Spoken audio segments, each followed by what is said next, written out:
When it comes to bullying, anyone can become a target. Tough guys get taunted too. Local man who was bullied as a student is showing other victims they're not alone, and he's already reached an international audience. Eyewitness News reporter Walt Buteau has the details in this week's Street Story.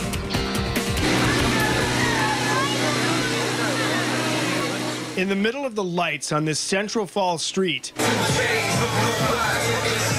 is the action of Pawtucket native Jesse James. This one right here is very outcast in the world. His song Outcast is a gritty piece of hip-hop poetry about bullying. Gotta live for the day, you can't live for what they say. That's clicking toward the 500,000 hit mark on YouTube. 9/11 came, he felt the pain. It tells the story of a Muslim teen pushed to suicide On that night, made the biggest mistake. and a victim of date rape. That bully at school, you think that bully is cool. Every day it got worse and worse. In his face, you could see the hurt. There's so many different forms of bullying. James sat down with us to talk about his own bullied background. He grew up in some tough Pawtucket neighborhoods and lost good friends to the ACI. When you find out that, they committed these crimes and, and spend in jail for murder for the rest of their lives is, it's tough to digest.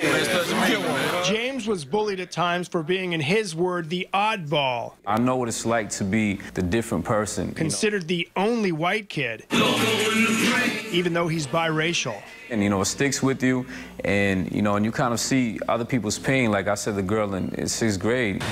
The girl in 6th grade at Jenks Middle School was diagnosed with a deadly disease. James says she had 2 years to live, but no one would sit next to her except him. What were they doing to her? Throwing crayons at her, teasing her, and, saying, calling her names, and it was just awful.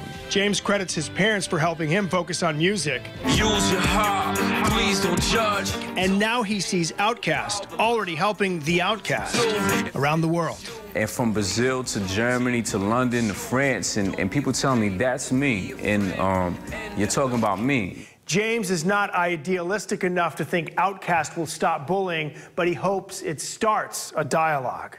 On Eston Ave in Pawtucket, Walt Buteau, Eyewitness News.